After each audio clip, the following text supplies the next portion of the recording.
قلبي دوما يغمرني من فيض ضياء آيات المولى تدفعني نحو العليا.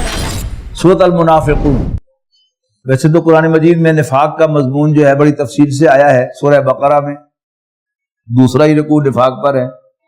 پھر سورہ نساء میں بہت تفصیل سے نفاق کا مضمون آیا. سورہ مائدہ میں آیا, سورہ نور میں آیا, سورہ احزاب میں آیا, سورہ مجادلہ میں کل ہی ہم پڑھ کے آئے ہیں. لیکن اس نام پر پوری ایک سورت جو ہے وہ سورۃ المنافقون ہے. اذا جاءک المنافقون قالوا نشهد انک لرسول اللہ. جب آپ کے پاس منافق آتے ہیں تو کہتے ہیں کہ ہم گواہی دیتے ہیں کہ آپ اللہ کے رسول ہیں. فرمایا واللہ یعلم انک لرسولہ, اللہ تعالیٰ کو خوب معلوم ہے کہ آپ اس کے رسول ہیں. واللہ یشہد ان المنافقین لکاذبون, اور اللہ تعالیٰ بھی گواہی دیتا ہے کہ یہ جھوٹے ہیں. یعنی جو بات کہہ رہے ہیں وہ سچ ہے لیکن ان کی زبان پر جھوٹ ہے, کیونکہ یہ آپ کو دل سے اللہ کا رسول نہیں مانتے.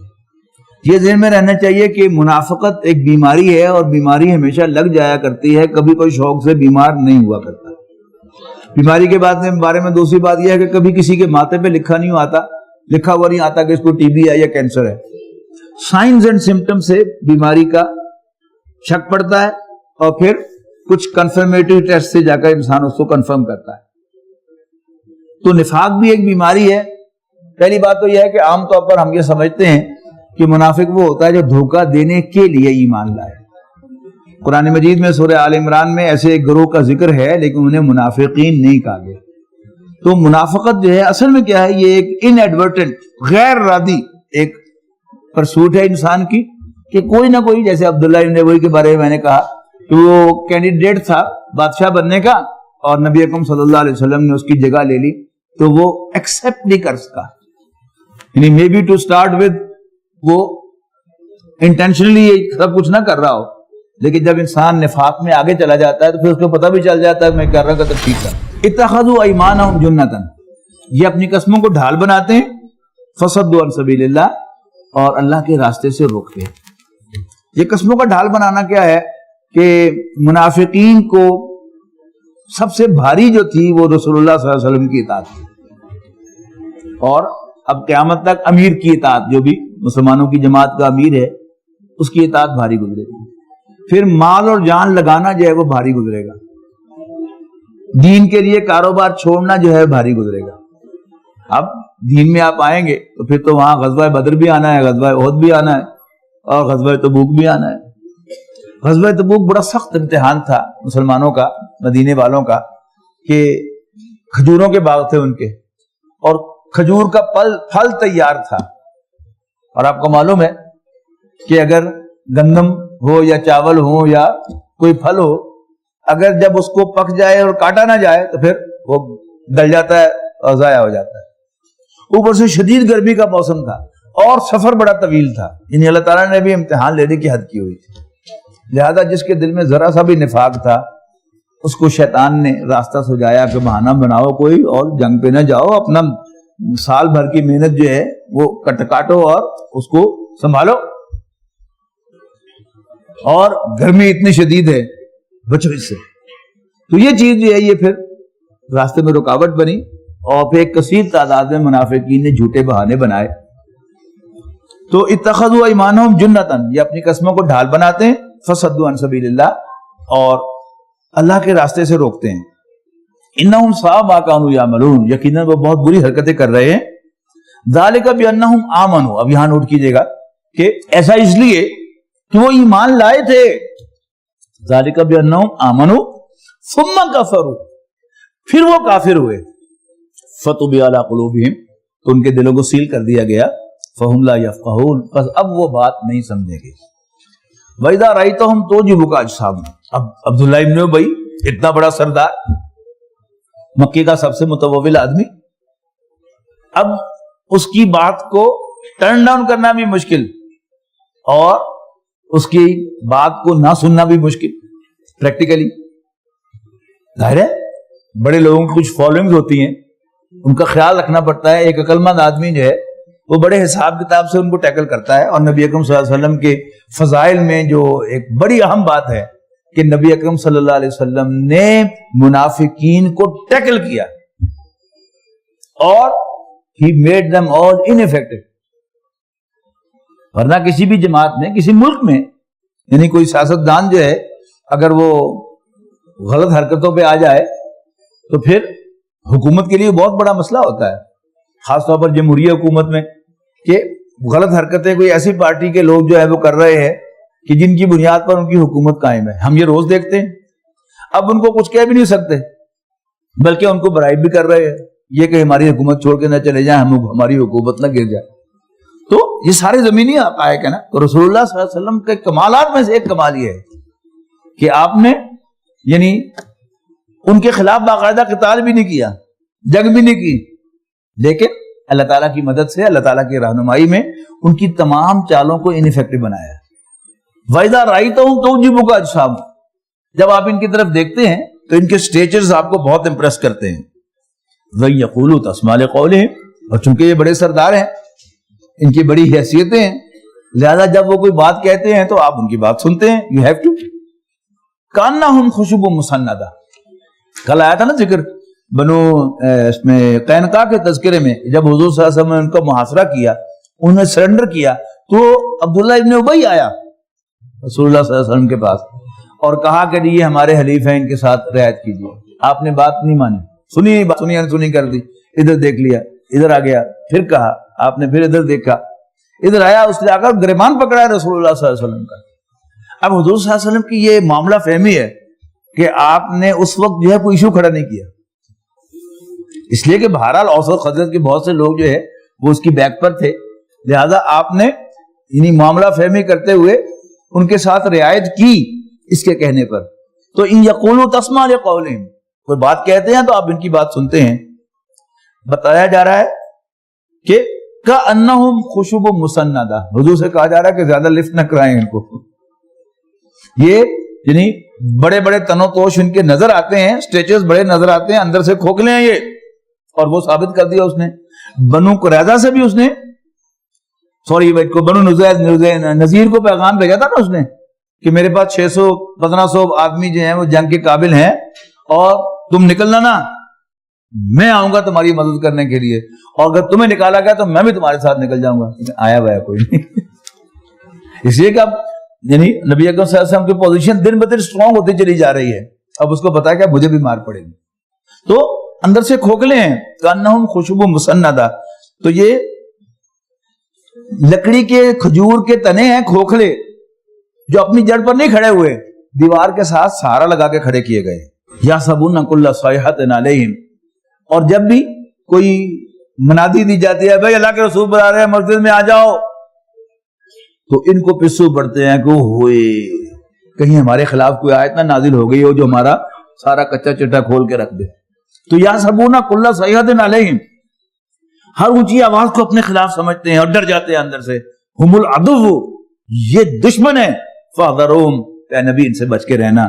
قاتلہم اللہ انا یؤفکون, اللہ تعالیٰ ان سے لڑے گا تو جاتے کہاں ہیں یہ. وَإِذَا قِيلَ لَهُمْ, یعنی قرآن مجید کی اب جو آیات شروع ہو رہی ہیں, مکی صورتیں بھی آگے جب انشاءاللہ شروع ہوں گی, آج ہم جائیں گے سورہ ملک سے جو مضمون شروع ہوگا, یہ تو مدنی صورت ہے نا, منافقین کے ساتھ یہ رویہ ہے. واقع طرح ایسے محسوس ہوگا کہ اللہ تعالیٰ آستینے چڑھا کے تھڑی ایسی تیسی میرے نبی نسیہ کہتے ہو. اب یہاں بھی وہی انداز ہے, قاتلہم اللہ انا یؤفکون, جاتے کہاں یہ, اللہ تعالیٰ انہیں مارے گا. وَإِذَا قِيلَ لَهُمْ تَعَالَوْا يَسْتَغْفِرْ لَكُمْ رَسُولُ اللَّهِ, جب ان سے کہا جاتا ہے کہ آ جاؤ اللہ کے رسول کے پاس. اور کیونکہ میں نے عرض کیا نا کہ منافق کا سب سے بڑا جرم کیا ہے, امیر کی نافرمانی. اب دنیا میں قاعدہ کیا ہے, یہ جو ہوتا ہے نا کیا سنے معاف, اس میں کوئی معنی نہیں ہوتا. یعنی آپ نے جس پر زیادتی کی ہے آپ اس سے جا کر معافی مانگیں اور اس کو کمپنسیشن دیں تو معافی ہے. لیکن آپ ایسے ہی ہوا میں ادھر ادھر کہتے پھر رہے ہیں کہ کیا سنیا معاف, اس کو کوئی معنی نہیں ہوتا. وہ برطانیہ میں تھا, وہاں سوانزی ماسک میں, تو یونیورسٹی ماسک سوانزی میں, تو ایک نوجوان وہاں پر, وہ رگبی کے پلیئر تھے اور پریزیڈنٹ رہے ہوئے تھے, اسلامک ایسوسی ایشن تھے یونیورسٹی میں. تو وہ ایک دفعہ آئے I'm going for Umrah. If I have done anything wrong, please forgive me. تو مجھے پتا تھا کہ ایک لڑکے پر اس نے زیادتی کی ہوئی تھی، تو میں نے اس سے کہا کہ جس پر تو نے زیادتی کی ہوئی ہے اس کو جا کے تم معافی مانگنے رہے اور ادھر ادھر کہتے پھر رہے ہو. تو جب میں واپس آ رہا تھا ایئرپورٹ پر چھوڑنے کے لیے مجھے آیا تو کہتا ہے وہ جو بات آپ نے مجھے کہی تھی you hit me very hard, میرے دل کو جا کے لگی تھی کہ اصل معافی کس سے ہوتی ہے؟ جس کے خلاف آفینس کیا ہو. تو کیونکہ منافقین کا اصل آفینس رسول اللہ صلی اللہ علیہ وسلم کے خلاف ہے کہ وہ آپ کو انڈرمائن کرنے کی کوشش کر رہے ہیں، آپ کی نافرمانی کو پروموٹ کرنے کے لیے سرگوشیاں کر رہے ہیں. مننا نا ان کی بات نہ ماننا. ہاں ہمیں بنے پھرتے ہیں، ہمارے جیسے انسان ہے، ان کے اکثر خواب کے پر نہیں لگے ہوئے کہ ہم ان کی ہر بات مانیں. اب اگر وہ معافی چاہتا ہے تو اس کے ذمہ کیا ہے کہ اللہ کے رسول صلی اللہ علیہ وسلم کی خدمت میں حاضر ہو جائے، کنفیس کرے، اقبال جرم کرے اور ان سے معافی مانگے. اب یہ پڑھیے گا آیت وَإِذَا قِيلَ لَهُمْ تَعَالَوْا، جب ان سے کہا جاتا ہے آؤ، يَسْتَغْفِرْ لَكُمْ رسول اللہ، یعنی اللہ کے رسول کے سامنے اقبال جرم کرو تو اللہ کے رسول تمہارے لیے استغفار کریں گے. لَوَّوْا رُؤُوسَهُمْ، سارے لاتے ہیں، دیکھا تھا رسول. وَرَأَيْتَهُمْ يَصُدُّونَ وَهُمْ مُسْتَكْبِرُونَ، اور تم دیکھتے ہو کہ یہ آنے سے رکتے ہیں اور تکبر کا مظاہرہ کرتے ہیں. لیکن اللہ کے رسول صلی اللہ علیہ وسلم ان کے آئے بغیر بھی راتوں کو کھڑے ہو کر ان کے لیے اللہ تعالیٰ سے دعائیں کر رہے ہیں کہ یا اللہ ان کو بخش دے، یا اللہ ان کو معاف کر دے. اب بڑی سخت آیت ہے یہ. سواء علیہم، اے نبی صلی اللہ علیہ وسلم ان کے حق میں برابر ہے، استغفرت لہم ام لم تستغفر لہم، آپ ان کے لیے استغفار کریں یا بالکل استغفار نہ کریں، نہیں یغفر اللہ لہم، اللہ تعالیٰ انہیں کبھی نہیں بخشے. ان اللہ لا یہدی القوم الفاسقین، بے شک اللہ تعالیٰ ایسے نافرمانوں کو کبھی ہدایت بھی نہیں دیتا. ہم الذین یقولون، یہی تو ہیں جو کہتے ہیں لا تنفقوا علی من عند رسول اللہ حتی ینفضوا، یعنی غزوہ بنی مصطلق کے واپسی پر 2 واقعات ہوئے، 3 واقعات ہوئے، تیسرا تو خیر اس وقت میں نہیں زیر بحث لا رہا. یعنی 2 واقعات ہوئے جن میں عبداللہ ابن ابی نے بڑی سخت بکواس کی. ایک تو یہ کہ پانی ظاہر ہے پڑاؤ جہاں وہاں ڈالا جاتا تھا جہاں پانی ہوتا تھا، تو پانی پیتے ہوئے ایک انصاری اور ایک مہاجر میں تھوڑی سی توتکار ہو گئی اور عبداللہ ابن ابی پاس کرا تھا. تو اس نے انصاری کو مخاطب ہو کے کہا ہور چوپو، بڑے ان کے ساتھ مہمان نوازیاں ہو رہی تھیں اور گھر بانٹے جا رہے تھے اور اپنا سب کچھ جو ہے ان کو پیش کیا جا رہا تھا، ہور چوپو. اور ایک عربی کا محاورہ بولا سمن کلبک یا کلو، اپنے کتے کو کھلا کے موٹا کرو تو تمہیں کاٹے گا. اور پھر اس کے بعد مزید بکواس کی، یہ تو اس موقع پر کی کھڑے ہو کے، اور پھر ذرا مزید خطاب فرمایا اس بدبخت نے. اس نے کہا اور انہیں کھلاؤ، ہرگز خرچ نہ کرو ان پر، ان بھوکے ننگوں پر آئندہ، تاکہ یہ خود ہی بھاگ جائیں. یہ ہماری مہمان نوازیوں سے کی وجہ سے ہمارے سر پہ چڑھ گئے. اور مزید کہا کہ اب جب مدینے جانا ہو تو عزت والا ذلیل کو نکال باہر کرے.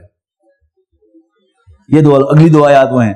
یہی وہ لوگ ہیں جو کہتے ہیں مت خرچ کرو ان پر جو اللہ کے رسول کے پاس ہے، یہاں تک کہ حتی ینفضوا، وہ بھاگ جائیں. وَلِلَّهِ خَزَائِنُ السَّمَاوَاتِ، اس کا جواب دیا جا رہا ہے کہ آسمانوں اور زمین کے خزانے تو اللہ کے ہیں، وَلَكِنَّ الْمُنَافِقِينَ لَا يَفْقَهُونَ، لیکن منافقوں کو اس بات کی سمجھ نہیں. یقولون، کہتے ہیں لَئِن رَجَعْنَا إِلَى الْمَدِینَةِ، اگر ہمارا مدینے لوٹنا ہوا، لَيُخْرِجَنَّ الْأَعَزُّ مِنْهَا الْأَذَلَّ، تو زیادہ عزت والا زیادہ ذلیل کو نکال باہر کرے گا. اچھا، عبداللہ ابن ابی کا بیٹا جو ہے وہ سچا مسلمان تھا. اب جب مدینے پہنچا سارا، یعنی قافلہ واپس پہنچا، تو مدینے کے بعد تلوار لے کے کھڑا ہو گیا اور کہنے لگا کہ باپ سے کہ تم نے کہا تھا نا کہ عزت والا ذلیل کو نکال باہر کرے گا، اللہ کے رسول عزت والے اور تو کمینہ انسان ہے. حضور صلی اللہ علیہ وسلم نے منع فرمایا کہ نہیں، تمہارا باپ ہے، ڈونٹ ڈو دیٹ. حضور کی اپنی شرافت بھی، یعنی not to go to someone's level، یہ آپ کا اپنا ایک معیار تھا شرافت کا کہ اگر وہ گھٹیا حرکتیں کر رہا ہے تو نبی اکرم صلی اللہ علیہ وسلم نے اپنی شرافت کا معیار جو ہے وہ برقرار رکھا. وَلِلَّهِ الْعِزَّةُ وَلِرَسُولِهِ وَلِلْمُؤْمِنِينَ، اور عزت تو ساری اللہ کی ہے اور اس کے پیغمبر کی ہے صلی اللہ علیہ وسلم، وَلِلْمُؤْمِنِينَ، اور سچے مومنوں کی ہے. وَلَٰكِنَّ الْمُنَافِقِينَ لَا يَعْلَمُونَ، لیکن منافقین have no idea at all کہ عزت والا کون ہے۔ یہ دوسرا رکوع جو ہے یہ اصل میں نفاق کا ٹریٹمنٹ ہے، بیماری ہے نا۔ اب بیماریاں جو ہیں ان کا علاج دو لیولز پر ہوتا ہے، ایک پروفائلیکسس پریونشن کے طور پر کہ فلاں فلاں بیماری سے اگر بچنا ہے تو اس کے دو طریقے ہیں، ایک ہے کہ آپ فلاں فلاں چیز سے پرہیز کریں یا حفاظتی ٹیکے لگوا لیں، اور اگر بیماری لگ جائے تو پھر اس کا ٹریٹمنٹ ہے کہ اس سے ایریڈیکیشن کا کیا طریقہ کار ہے۔ اس میں جو 3 آیات میں جو پہلی آیت ہے وہ پریونشن ہے۔ یا ایھا الذین آمنوا، ایمان والو، لا تلہکم اموالکم ولا اولادکم عن ذکر اللہ، اے ایمان والو تمہیں کہیں تمہارے مال اور تمہاری اولادیں اللہ کی یاد سے غافل نہ کر دیں۔ نبی صلی اللہ علیہ وسلم نے فرمایا کہ شیطان جو ہے وہ اپنی تھوتنی، اس کا لمبا سا منہ ہوتا ہے نا، وہ انسان کے دل پر لگائے رکھتا ہے۔ اگر دل اللہ کی یاد سے بھرا ہوا ہو کچھ نہیں کر سکتا، جو ہی انسان کا دل اللہ تعالیٰ کی یاد سے غافل ہوتا ہے تو اس پہ پھونک مار دیتا ہے اور انفیکشن داخل کر دیتا ہے نفاق کی اس کے اندر۔ اللہ تعالیٰ ہمیں اس سے بچائے۔ تو پریونشن کیا ہے؟ اس دل کو اللہ کی یاد سے بھر کے رکھو، یعنی جو جسے ہم عام طور پر ذکر کہتے ہیں یہ ذرائع ذکر ہیں، تسبیح کی جائے، نماز پڑھی جائے تاکہ اللہ تعالیٰ دل میں محفوظ ہو جائے، وہ دل میں رہے۔ لیکن اصل مطلوب ذکر کا کیا ہوتا ہے؟ استحضار اللہ فی القلب، اللہ تعالیٰ کو دل میں حاضر کر لینا۔ میں دیکھ رہا ہوں حالات واقعات سارے، مجھے پتا ہو کہ یہ اپنے آپ نہیں ہو رہے، ہر وقت یاد رہے کہ اللہ تعالیٰ کر رہا ہے۔ وہ جو سکون ہے جب انسان کو ملے گا، اس سے پہلے کوئی تصور بھی نہیں انسان کر سکتا کہ وہ بھی کوئی سکون ہوتا ہے۔ نبی اکرم صلی اللہ علیہ وسلم کی حیات طیبہ کا سخت ترین دن طائف کا دن ہے خود آپ کے فرمان کے مطابق، لیکن وہاں جہاں آپ نے شکوہ کیا پہلے اللہ تعالیٰ سے کہ میں تو اس سے شکوہ کرتا ہوں، وسائل کی کمی، قوت کی کمزوری اور لوگوں کے حوالے کیے جانے، لیکن ساتھ ہی ان لم یکن علی غضبک فلا ابالی، یعنی شکوہ طائف والوں سے نہیں کیا، شکوہ اللہ تعالیٰ سے کیا ہے، اور ساتھ ہی یہ بھی کہا ہے کہ اگر تو راضی ہے، تو ناراض نہیں ہے، یعنی پٹوایا دو طرح سے جاتا ہے نا، یا امتحان لینے کے لیے یا ناراض ہو کر، اگر تم اسے ناراض نہیں ہے فلا ابالی، پھر مجھے کوئی پرواہ نہیں ہے۔ لیکن یقین تو ہے نا کہ جو کچھ بھی ہوا ہے یہ اللہ تعالیٰ نے کیا ہے، اور کل ہی ہم نے وہ دعا پڑھی تھی کہ یا اللہ کافروں کا امتحان لینے کے لیے، ظالموں کا امتحان لینے کے لیے وہ کتنے ظالم ہیں، وہ مجھے نہ ٹیسٹ اس کا گنی کی بگ بنانا اس پر کہ وہ میرے اوپر تجربہ کریں ظلم کا۔ اے ایمان والو تمہیں کہیں تمہارے مال اور تمہاری اولادیں اللہ کی یاد سے غافل نہ کرے، وَمَن يَفْعَلْ ذَلِكَ فَأُولَٰئِكَ هُمُ الْخَاسِرُونَ، ہاں جو ایسا کریں گے وہی لوزرز ہوں گے۔ وہاں اچھا اب آ رہا ہے علاج۔ اگر دل میں نفاق پیدا ہو گیا ہے تو علاج کیا ہے؟ وَأَنفِقُوا مِمَّا رَزَقْنَاكُم مِّن قَبْلِ أَن يَأْتِيَ أَحَدَكُمُ الْمَوْتُ، خرچ کرو اللہ کے راستے میں اس میں سے جو ہم نے تمہیں عطا کیا ہے، اس سے پہلے کہ تم میں سے کسی کو موت آئے، فَيَقُولَ، تب وہ کہے رَبِّ لَوْلَا أَخَّرْتَنِي إِلَىٰ أَجَلٍ قَرِيبٍ، ربا تو نے موت کو میرے لیے کچھ عرصے کے لیے مؤخر کیوں نہ کر دیا کہ فَأَصَّدَّقَ، میں صدقہ و خیرات کرتا، وَأَكُن مِّنَ الصَّالِحِينَ، نیکوں میں شامل ہو جاتا۔ وَلَن يُؤَخِّرَ اللَّهُ نَفْسًا إِذَا جَاءَ أَجَلُهَا، اور اللہ تعالیٰ کسی کے لیے موت جب آ جائے گی، اس کا اجل آ جائے گا تو اس کو پوسٹ پون نہیں کرے گا۔ اور واللہ خبیر بما تعملون، اللہ تعالیٰ کو پتا ہے ویسے کہ تم کیا تیر مارو گے اگر مؤخر کر بھی دیا جائے۔